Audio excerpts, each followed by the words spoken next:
limpahan karunia nikmat sehat yang alhamdulillah pada kesempatan hari ini kita kembali dipertemukan dalam kajian rutin Mushola An-Nur yang insyaallah kita laksanakan setiap Senin malam Selasa di pekan kedua dan pekan keempat. Ada sedikit informasi yang ingin saya sampaikan sebelum talim disampaikan. Yang pertama yaitu alhamdulillah Mushola An-Nur bekerjasama dengan Pondok Pesantren Zaratul Abror. Pondoknya ada di sebelah, yang mana beberapa waktu yang lalu kami bermusyawarah untuk mengadakan kelas tahsin atau belajar membaca Al-Quran bagi anak-anak juga bapak-bapak.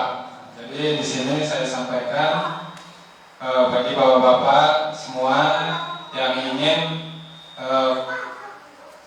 mengulang kembali bacaan-bacaan Al-Qurannya, insya Allah kita didampingi oleh ustadz yang memang sudah ahli di bidangnya. Mudah-mudahan kerjasama ini bisa semakin menguatkan ketakwaan kita kepada Allah Subhanahu Wa Taala. Baik, alhamdulillah di sebelah kanan saya sudah hadir beliau Ustadz Muryanto SPDI. Beliau adalah pengasuh Pondok Pesantren Ibnu Katsir yang ada di Sinar Bandung, ya, dari Sinar Bandung. Alhamdulillah beliau juga baru selesai mendirikan pondok. Jadi bagi bapak-bapak warga Dusun Margasgar khususnya yang ingin memondokkan anaknya, alhamdulillah di sekitar kita sekarang sudah banyak berdiri pondok-pondok pesantren, khususnya pondok-pondok tahfiz yang insya Allah akan membantu kita memudahkan dalam mengiringi anak-anak kita untuk semakin dekat dengan Al-Quran. Nah, jadi pondok-pondok yang sudah Allah dirikan di sekitar kita seharusnya tidak kita sia-siakan, ya Bu ya. Baik, barangkali itu saja dari saya. Untuk selanjutnya pada Ustadz Muryanto, waktu dan tempat saya persilakan.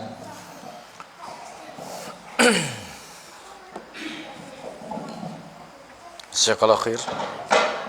Jazakallahu khair. Bismillah, assalamualaikum warahmatullahi wabarakatuh. Alhamdulillahi hamdan katsiran tayyiban mubarakan fi kama yuhibbu rabbuna wa yarda. Alhamdulillah bi nikmatihi tatimmu shalihat. Asyhadu an la ilaha illallah wahdahu la syarikalah wa asyhadu anna Muhammadan abduhu wa rasuluhu la nabiyya ba'dah. Allahumma salli ala Muhammad wa ala alihi wa sahbihi ajmain wa ba'd. Qala Allah ta'ala fi kitabil karim, a'udzu billahi minasy syaithanir rajim. Ya ayyuhalladzina amanu taqullaha haqqa tuqatih wa la tamutunna illa wa antum muslimun. Wa qala ya ayyuhan nasu taqu rabbakumul ladzi khalaqakum min nafsin wahidah wa khalaqa minha zawjaha wa batha minhuma rijalan katsiran wa nisaa wa taqullaha alladzi tasaluna bihi wal arham innallaha kana 'alaikum raqiba. Wa qala ya ayyuhalladzina amanu taqullaha wa qulu qawlan sadida yuslih lakum a'malakum wa yaghfir lakum dhunubakum wa may yuti'illah wa rasulahu faqad faza fawzan nadima. Wa qala Rasulullah sallallahu alaihi wasallam ittaqillaha haitsu ma kunta wa adbi sayyi'ata lasanata tamhuha wa khaliqin nasa bi khuluqin hasanin. Bapak Ibu Iwan filah rahimani rahimakumullah, barakallahu fikum. Pertama-tama puji dan syukur malah senantiasa kita panjatkan kehadirat Allah Subhanahu wa taala yang atas rahmat dan karunia-Nya malam hari ini Allah kumpulkan kita di majelis yang mulia ini, di musola apa namanya? Musola An-Nur. Ya. Mudah-mudahan ini menjadi wasilah bagi kita semua, menjadi pintu untuk bisa meraih hidayah, ya, dan ridha Allah Subhanahu wa taala. Alhamdulillah, ya. Ini sudah pertemuan berapa di keempat? Alhamdulillah. Setiap pekan, ya. Oh, 2 pekan sekali. Alhamdulillah.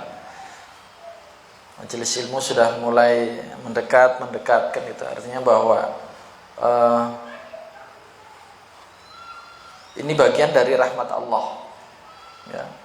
Jadi salah satu wujud, ya, suatu masyarakat, suatu kampung, ya, atau qaryah gitu, ya, itu mendapatkan rahmat Allah itu salah satunya ya ada majelis ilmu. Di dalam majelis ilmu itu, ya, kita bisa mendapatkan petunjuk, gitu. Karena al-ilmu nurun, gitu. Ilmu adalah cahaya, ya. Yang sering saya sampaikan bahwa dengan ilmu maka kita bisa meraih ridha Allah, bisa menggapai surga dengan cara yang paling singkat, dengan cara yang paling mudah, gitu. Kalau kita nggak tahu ilmunya, kita pengen masuk surga aja susah, kan gitu. Ada yang ngajari nyuruh kita zikir puluhan ribu semalam sampai ngantuk, susah gitu, ya. Ya. Tapi kalau dengan ilmu, ya, barang siapa melazimi sholat, makna begitu, sholat rawatib muakkad yang 12 rakaat, ya, sehari semalam, itu akan dibangunkan rumah di surga, gampang gitu, ya.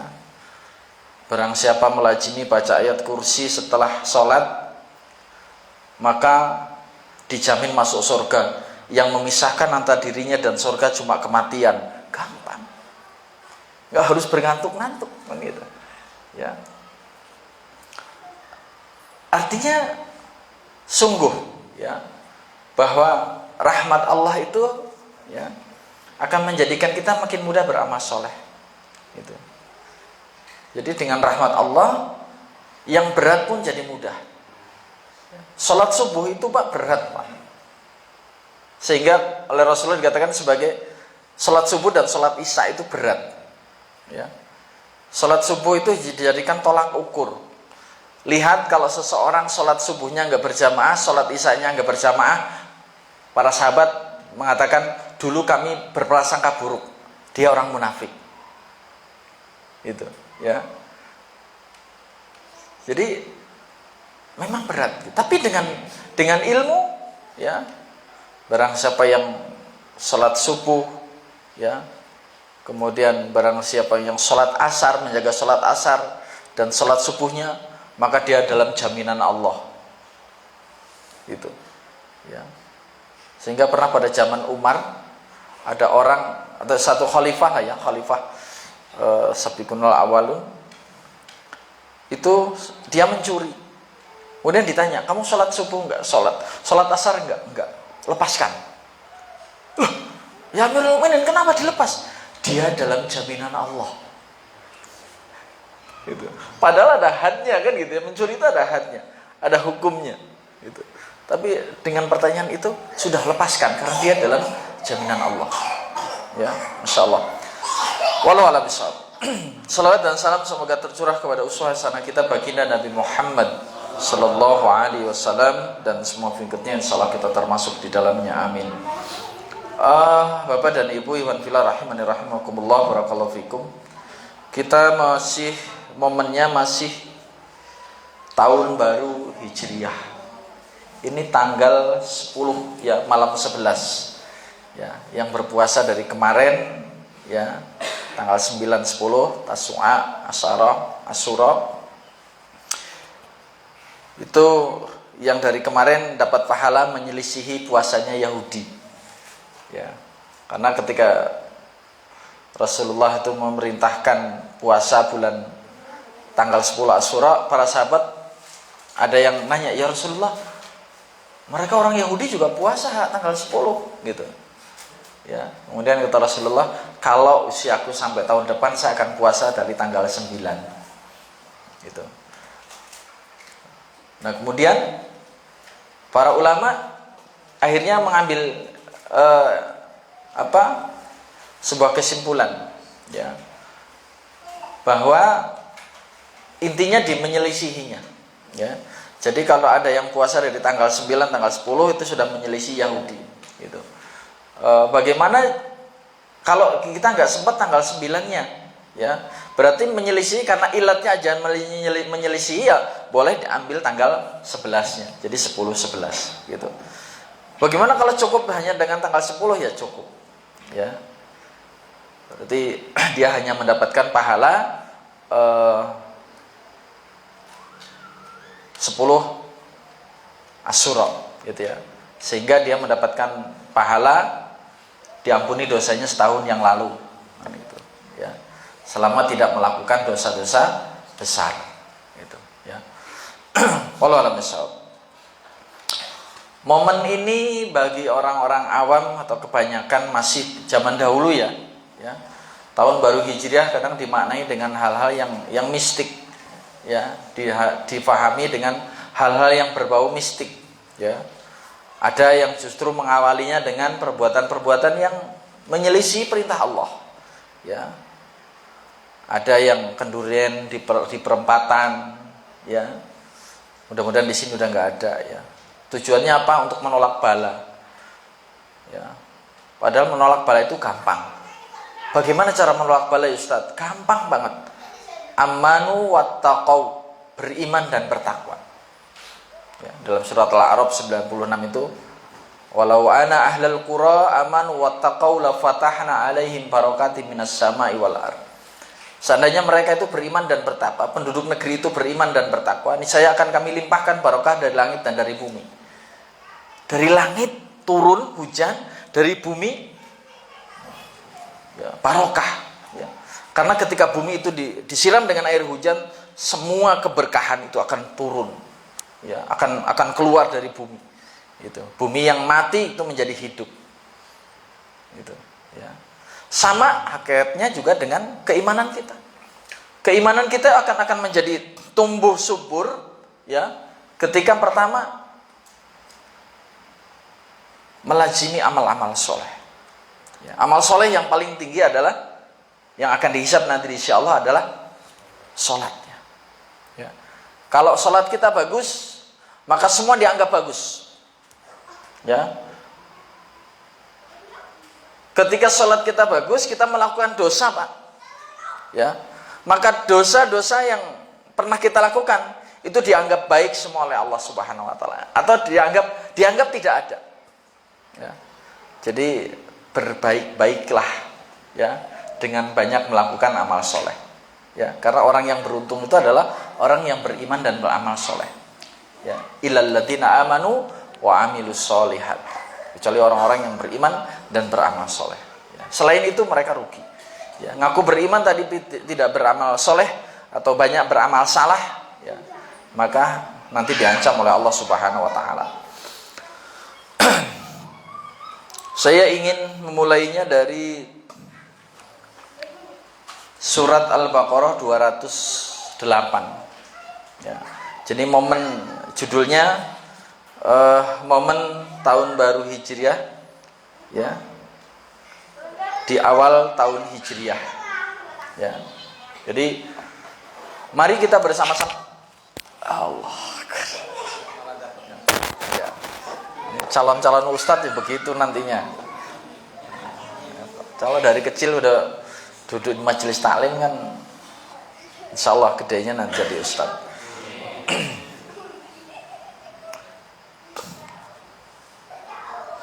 Kita awali dari surat Al-Baqarah 208. Ketika Allah berfirman, "A'udzubillahi minasyaitonirrajim. Ya ayyuhalladzina amanu dkhulu fis-silmi kaffah." Ya. Wahai orang-orang yang beriman, masuklah ke dalam Islam secara kafah. masuk ke dalam Islam secara menyeluruh, gitu, nggak sepotong-sepotong, ya. Karena Al-Quran mengabarkan bahwa sebagian manusia ada yang masuk ke dalam Islam itu di tepian saja, gitu, ya. Masuk ke dalam agama Allah ini dengan mengambil posisi berada di tepian, di pinggiran saja, ya. Kalau kira-kira menguntungkan, kaki yang satu dinaikkan, jadi posisinya gantung tuh, ya. Kalau zaman dulu naik mobil angkot itu ya, yang pintunya di belakang, kol itu. Kalau menguntungkan dia naik semuanya. Tapi kalau tidak menguntungkan, dia akan turun. Ya. Sehingga itu sifat munafik, ya. Diabadikan oleh Allah dalam surat Al-Baqarah itu. Wa idza laqul ladzina amanu qalu amanna. Ketika mereka bertemu dengan orang-orang beriman, mereka akan mengatakan qalu amanna. Sungguhnya kami telah beriman. Nah, ya, mudah-mudahan ini karakter ini tidak ada pada diri kita. Ya. Wa idza khalau ila syayatinihim qalu inna ma'akum. Ketika mereka kembali kepada pembesar-pembesar mereka, syayatin itu pembesar-pembesar, ya, dari golongan kafir dan munafik, ya. Qalu inna ma'akum. Sungguhnya kami bersama kalian. Coba, ini kelakuan munafik. Ya, masuk Islamnya di pinggiran, kalau untung naik, kalau nggak untung turun. Ketika bertemu dengan orang beriman mengatakan kami juga sudah beriman. Kami kan sama sudah bersahadat.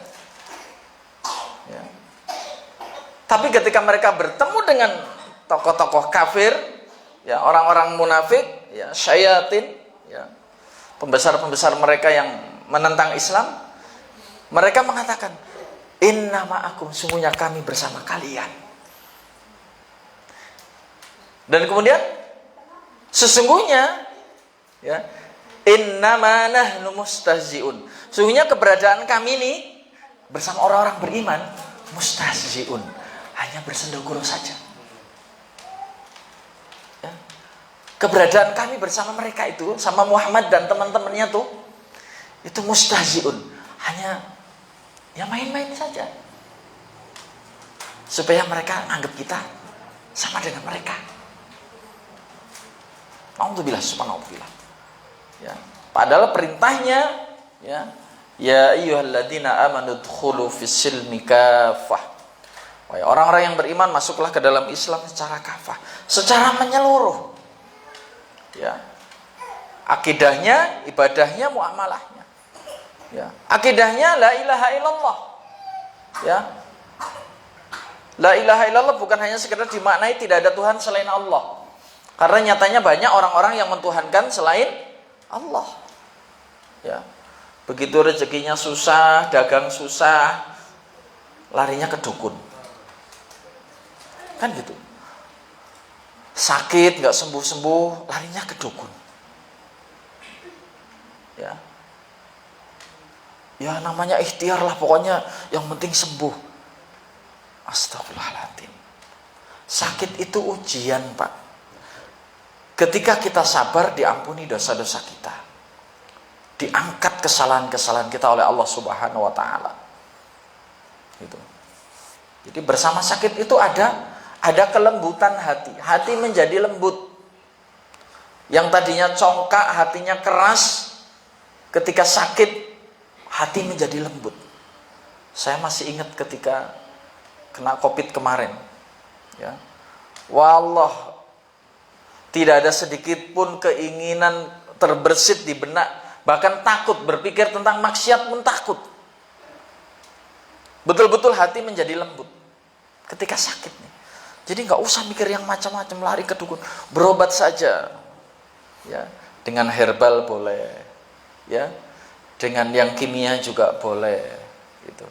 Ya. Yakinnya yang menyembuhkan Allah Subhanahu wa taala. Yakini itu. Ya.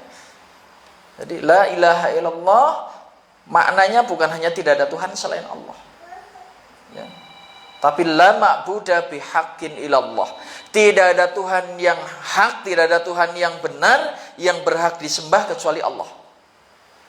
Ya, saya ulangi, makna la ilaha illallah itu tidak ada Tuhan yang hak, tidak ada Tuhan yang paling benar yang berhak diibadahi kecuali Allah. Karena kalau hanya tidak ada Tuhan selain Allah, nyatanya banyak orang mempertuhankan selain Allah. Ya. Ada yang punya jimat, ada yang keris, ada yang batu dan sebagainya. Ya. Kalau meyakini keris hanya sebagai senjata nggak masalah, boleh.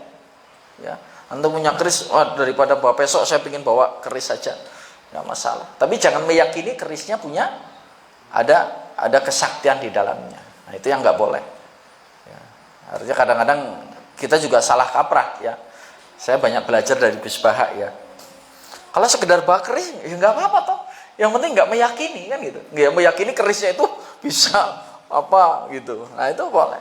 Tapi kalau hanya sekedar senjata gitu ya, seperti tombak itu boleh. Tapi kalau ada keyakinan yang gaib dari keris itu, nah itu yang nggak boleh. Ya. Bahkan golok juga nggak boleh. Kalau bawa golok, keyakinan golok ini bisa terbang sendiri atau seperti apa itu kan nggak boleh. Gitu. Ya. Jadi makna dari secara akidah, luruskan akidah kita. Ya. Jadi momen hijriah betul-betul kita jadikan momen untuk hijrah kembali kepada Allah Subhanahu Wa Taala. Masuk kembali kepada Islam, masuk ke dalam Islam secara kafah. Ya. Di lanjutan ayatnya Allah mengatakan wala tattabi'u khutuwatis syaitan innahu lakum aduwwum mubin. Dan jangan engkau mengikuti langkah-langkah setan ya. Karena sesungguhnya setan itu musuh yang nyata bagi kamu. Jadi masuklah ke dalam Islam secara kafah dan jangan ikuti langkah setan. Ya. Kenapa setan? Setan itu makhluk Allah yang paling cerdik ya dalam hal ingkar kepada Allah. Ya. Bahkan dalam sejarahnya itu malaikat saja dulu iri kepada iblis itu. Ya, kepada iblis ketika iblis masih menjadi penduduk surga. Gitu. Ya. Jenengan bisa bayangkan.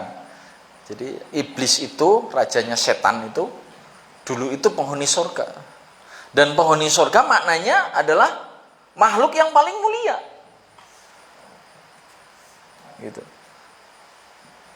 Tapi dengan kecongkakannya kemudian dia ingkar kepada Allah Subhanahu wa taala ya, sehingga menjerumuskan Adam alaihissalam ya. Diawali dengan tidak mau tunduk melakukan penghormatan kepada Nabi Adam alaihissalam. Ala kulli hal, lepas dari itu semua adalah proses skenario yang sudah Allah buat ya untuk mengirim Nabi Adam turun ke bumi. Gitu. Ya. Selanjutnya ya, saya bawa oret-oretan sedikit ya. Di dalam surat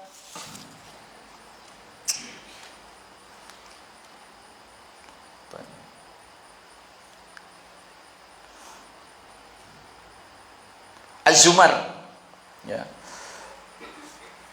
Surat Az-Zumar Allah berfirman, "Qul ya ibadiyalladzina asrafu ala anfusihim wa la taqnatu min rahmatillah innallaha yaghfirud dzunuba jami'an innahu huwal ghafurur rahim." Hai hamba-hambaku yang melampaui batas terhadap diri mereka sendiri, janganlah kamu berputus asa dari rahmat Allah. Ya. Jadi Allah mengingatkan, wahai hamba-hambaku yang melampaui batas, yang banyak melakukan dosa dan kesalahan, banyak ingkar, pernah meninggalkan sholat, ya, sering bermaksiat kepada Allah Subhanahu wa taala. Ya. Dan ini tabiat manusia, Pak. Tabiat manusia itu memang diciptakan al-insanu makanul khata wa nisyan. Manusia itu tempatnya salah dan lupa. Ya. Jadi kalau antum bulan ini semangat banget ibadah, kemudian minggu besok loyo, ya itu tabiat manusia. Ya. Tetapi turunnya semangat kita itu tidak boleh diikuti. Ya. Turunnya semangat kita dalam beribadah kepada Allah Subhanahu wa taala jangan dituruti. Harus dilawan karena ada unsur gangguan setan di dalamnya. Jadi ketika seorang yang tadinya bersemangat kemudian tiba-tiba ibadahnya menurun, maka dia harus memperbaiki, mengkoreksi. Pasti ada maksiat yang dia lakukan. Ya, jadi kepada bapak dan ibu, kalau jenengan ini ibadahnya tadinya kok berbulan-bulan, udah bertahun-tahun perasaan ibadah saya nikmat gitu ya. Tapi kok akhir-akhir ini saya semangat ibadah saya turun. Pasti ada maksiat. Yakini saja, pasti ada maksiat yang kita lakukan. Baik dengan lisan kita, dengan mata kita, ya, dengan hati kita, dengan tangan kita, dengan kaki kita, pasti ada. Jadi nggak usah nyari-nyari yang lain, udah. Ya. Bagaimana solusinya? Ya, kembali lagi kepada Allah Subhanahu Wa Taala. Karena perintah Allah, ya, Allah memberitakan, ya, wala taqnatu mir rahmatillah innallaha yaghfirud dzunuba jami'an. Ya. Jadi jangan kau berputus asa dari rahmat Allah, sesungguhnya Allah mengampuni dosa-dosa semuanya. Ya. Wallahu innahu huwal ghafurur rahim. Sesungguhnya Dia Allah itu Maha Pengampun lagi Maha Penyayang. Jadi sebanyak dosa apapun jangan pernah putus asa dari rahmat Allah. Ya. Bertobat, berdosa lagi, bertobat lagi, berdosa lagi, bertobat lagi terus sampai nyawa itu sampai di tenggorokan. Karena kalau nyawa sudah sampai di tenggorokan, sudah ditutup pintu maaf itu. Ya. Jadi Allah akan senantiasa membuka pintu rahmatnya, pintu magfirahnya di siang hari agar ketika ada orang bermaksiat di malam hari minta ampun di siang hari. Allah membuka pintu magfirahnya, pintu rahmatnya di malam hari agar orang yang bermaksiat di siang hari itu dia bermunajat mohon ampun kepada Allah di malam hari. Dan itu akan terus begitu sampai matahari terbit dari barat. Jadi proses pengampunan yang Allah berikan, ya, magfirah yang Allah berikan kepada seorang hamba yang bermaksiat itu akan senantiasa terus begitu berjalan, akan selalu diampuni sampai matahari terbit dari barat atau sampai nyawa sampai di tenggorokan. Jadi kalau nyawa sudah sampai di tenggorokan, sudah nggak diampuni lagi. Ya, jadi hati-hati. Ya. Artinya lazimi ketaatan kepada Allah Subhanahu Wa Taala dan jangan pernah putus asa. Ya. Putus asa itu bahasanya apa? Terlanjur basah. Itu bahasa putus asa. Itu bahasanya setan, Pak. Ya. Terlanjur basah, lah udahlah terlanjur basah. Ini bahasanya setan. Ya. Ini bahasa putus asa. Nah, seorang muslim nggak boleh. Ya. Begitu melakukan kemaksiatan istighfar. Ya. Begitu melakukan kesalahan mohon ampun kepada Allah Subhanahu Wa Taala. Insya Allah, ya, nanti Allah akan berikan ampunan kepada kita. Selanjutnya masih di surat Az-Zumar ayat 54 Allah berfirman, wa anibu ila rabbikum waslimu lahu min qabli ayyatiyakumul adzabu tsumma la tunsarun. Dan kembalilah kamu kepada Rabbmu dan berserah dirilah kepadanya sebelum datang azab kepadamu, kemudian kamu tidak dapat ditolong lagi. Ya, diperintahnya kembalilah wa anibu ila rabbikum waslimu lahu. Dan kembalilah kepada Rabbmu dan berserah dirilah kepadanya. Kalau kita merasa bersalah, ya, perbaiki diri kita, ya, melakukan islah, Ya, kalau bahasa Iwan-Iwan jamaah tabligh itu islah diri. Ya, memperbaiki diri. Ya. Memperbaiki diri itu apa? Ya kembali kepada Allah. Yang sholatnya tadinya masih lalai, ya, goflah, ya. Sholatnya lalai karena goflah, karena sering gaple. Gitu ya. Goflah itu dari bahasa Arab ya, lalai. Berarti saya sempat dulu mikir, oh berarti gaple itu sebetulnya mungkin dari kata goflah gitu ya. Kan nggak ada orang gaple itu lempar astagfirullahaladzim, nggak ada kan gitu. Adanya lalai semua. Gitu. Jadi perintah Allah, wa anibu ila rabbikum wa aslimu lahu. Kembalilah kepada Rabbmu dan berserah dirilah kepadanya. Ya. Min qabli ayyatiyakumul azab. Ya. Sebelum azab datang kepadamu, kemudian kamu tidak bisa ditolong lagi. Ya. Jadi sebelum azab itu datang, ya.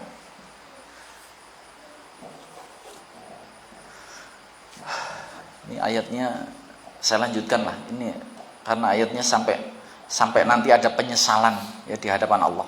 Ya. Wattabi'u ahsana ma anzala ilaikum min rabbikum min qabli ayyatiyakumul adzabu baghtatan wa antum la tash'urun. Ya. Dan ikutilah sebaik-baik apa yang telah diturunkan kepadamu dari Tuhanmu sebelum datang azab kepadamu dengan tiba-tiba. Azab itu tiba-tiba. Ya. Tabiat azab itu Pak, Bu, datangnya ketika kita sedang lalai. Kalau kita sedang soleh gitu Pak, enggak. Azab itu datangnya ketika sedang lalai. Ya. Sedang joget-joget, sedang enggak sholat, ya, sedang bermaksiat. Tiba-tiba azab itu datang. Bus. Gitu, ya. Kemudian baru menyesal. Ya. Jadi sebelum datang azab kepadamu dengan tiba-tiba, datang kepadamu dengan tiba-tiba, sedang kamu tidak menyadari. Rumahnya sudah kebakar, Pak. Salah apa aku ini? Masih nggak tahu salahnya. Saking lalainya kepada Allah Subhanahu wa Ta'ala. Anaknya kecelakaan, meninggal dunia. Salah apa ya Allah? Padahal nggak pernah ibadah kepada Allah. Gitu. Supaya jangan ada orang yang mengatakan amat besar penyesalanku atas kelalaianku dalam menunaikan kewajiban terhadap Allah. Sedangkan aku sesungguhnya termasuk orang-orang yang memperolok-olok agama Allah. Atau supaya jangan ada yang berkata, ya, kalau sekiranya Allah beri petunjuk kepadaku. Jadi supaya nanti, ya orang Allah nggak ngasih hidayah sama saya. Orang diajak sholat ya ngomongnya apa? Saya ini belum dapat hidayah. Yang ngajak sholat itu hidayah, bisa ngomong orang oleh hidayah. Kan gitu, ada. Udahlah, mulai sholat lah. Saya ini belum dapat hidayah. Ya itu orang yang ngajak sholat itu hidayah. Yuk, pada taklim yuk. Di tempatnya Mas Kurdi itu di musola An-Nur ada taklim. Aku kira oleh hidayah.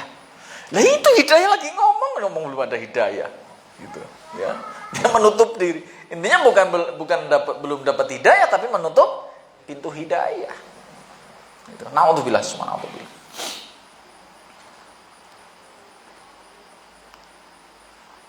Atau ya, supaya jangan ada yang berkata kalau sekiranya Allah memberikan petunjuk kepadaku, tentulah aku termasuk orang-orang yang bertakwa.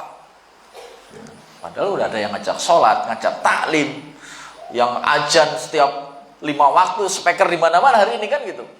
Ya. Lewat medsos ya orang ngajak sholat kemana-mana. Ya.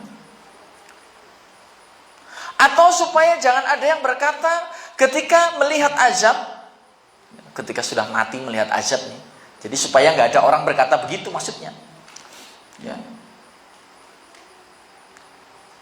Kalau sekiranya aku dapat kembali ke dunia, niscaya aku akan termasuk orang-orang yang berbuat baik. Nah, supaya nggak ada orang yang bergerak begitu. Jadi nanti di akhirat itu ada tipe manusia yang menyesalnya itu ketika sudah lihat azab Allah, ya, sekiranya ya aku dapat kembali ke dunia, niscaya aku akan termasuk orang-orang yang berbuat baik. Sebenarnya telah datang keterangan-keteranganku kepadamu, lalu kamu mendustakannya dan kamu menyombongkan diri, dan Allah termasuk orang-orang, dan kamu termasuk orang-orang kafir. Menyombongkan diri itu tadi ngomongnya. Diajak sholat, saya ini belum dapat hidayah. Diajak taklim, saya ini belum dapat hidayah. Sombong. Gitu, ya. Jadi momen tahun baru Hijriah, mari kita bersama-sama kembali kepada Allah Subhanahu wa taala. Gitu. Jangan sampai menyesal. Wa anibu ila rabbikum waslimu lahu. Ya. Selanjutnya saya bacakan dari surat Al-Baqarah ya, 218. Ya.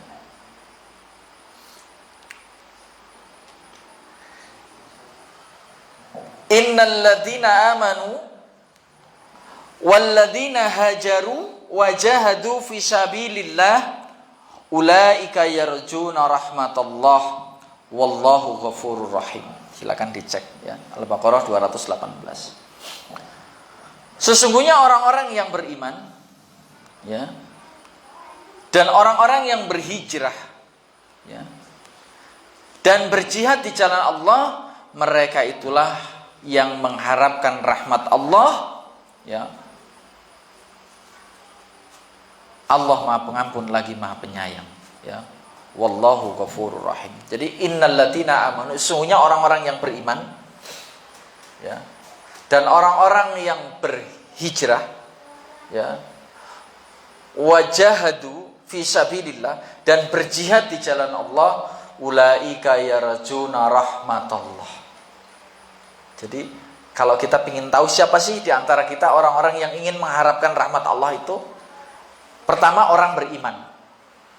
Ketika seseorang sudah bersyahadat asyhadu an la ilaha illallah, maka dia masuk dalam kriteria orang yang mengharapkan rahmat Allah.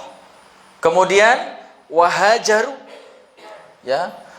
Hajaru itu ketika secara hakikatnya dulu ketika Rasulullah sallallahu alaihi wasallam di awal-awal dakwah Islam ya, itu di tahun ke-12 kenabian turun perintah hijrah ya, dari Mekah ke Madinah. Tapi kalau hari ini momen hijrahnya adalah kembali kepada Allah.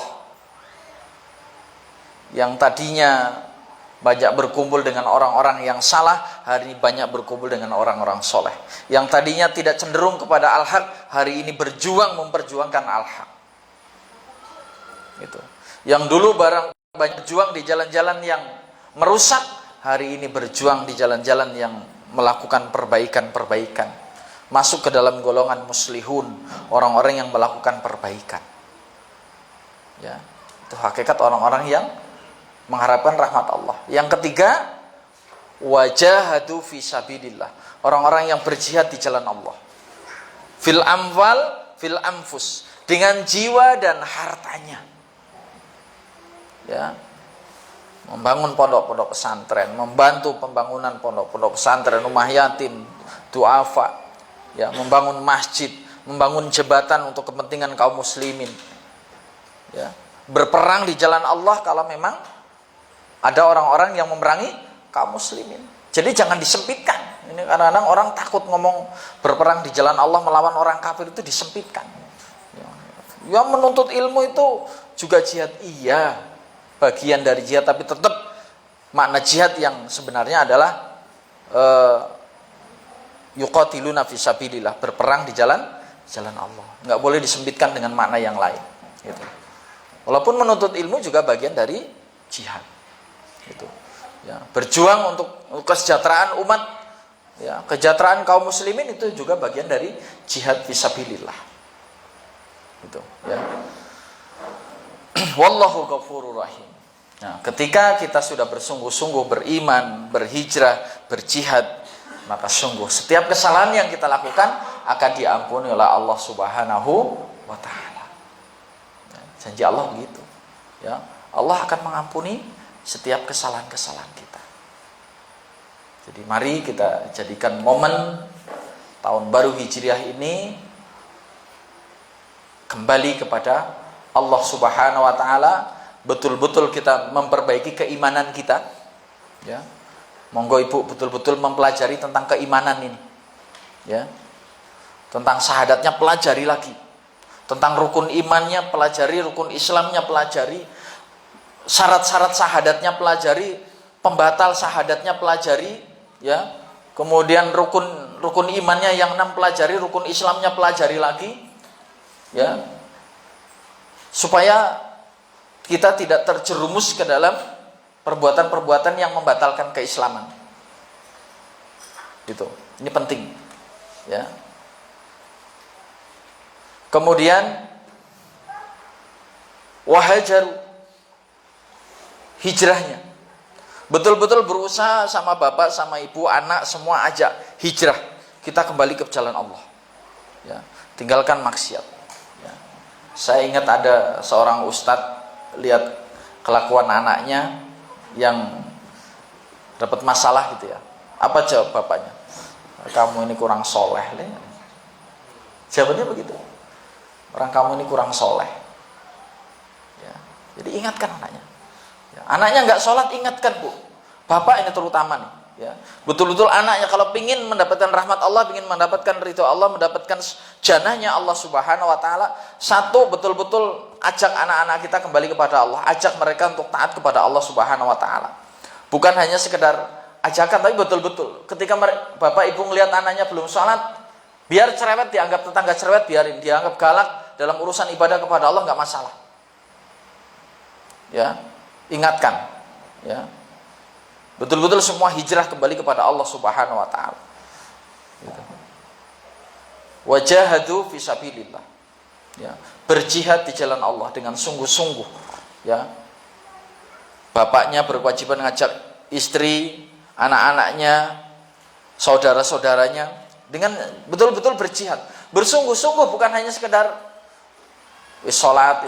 Bila perlu harus marah. Bila perlu, namanya kan perintahnya gitu.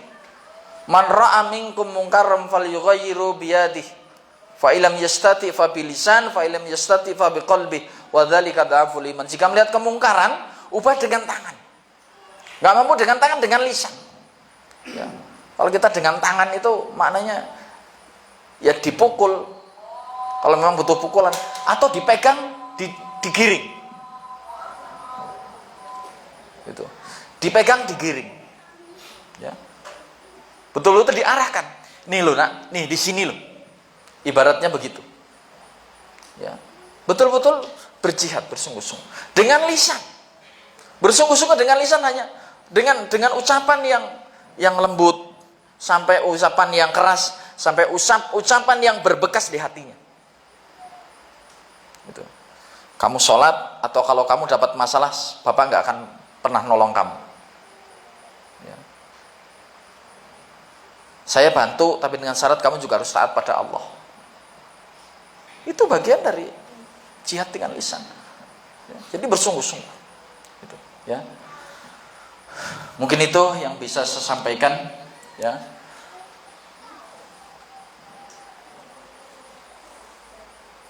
Kalimat terpenting yang ingin ada satu ungkapan dari Ali bin Abi Thalib. Ya. Hakikat pemburu surga. Beliau mengatakan ada 6 karakter pemburu surga. Yang pertama, barang siapa mengenal Allah dan mengikutinya. Ya. Yang kedua, mengenal setan dan mendurhakainya. Ya, mengenal Allah, mengikutinya, mengenal setan dan durhakai setan. Ya. Yang ketiga, mengenal kebenaran lalu mengikutinya. Yang keempat, mengenal kebatilan dan menghindarinya. Kenali kebatilan, ya, kemudian hindari. Ya. Kemudian mengenal dunia lalu zuhud terhadapnya. Ya. kenali dunia, dapatkan dunia, tapi zuhud, tidak menggenggam. Kalau kata orang Sunda, cap jahe. Cap jahe, pelit Pak Herman ya, itu cap jahe. Yang keenam terakhir, mengenal akhirat lalu dia memburunya. Inilah hakikat orang-orang yang berhijrah, orang-orang yang berburu jannah. Ya, mudah-mudahan kita termasuk di dalamnya. Amin. Demikian, mudah-mudahan bermanfaat. Aku qouli hadza astaghfirullah li wa lakum. Bila taufik. Assalamualaikum warahmatullahi wabarakatuh.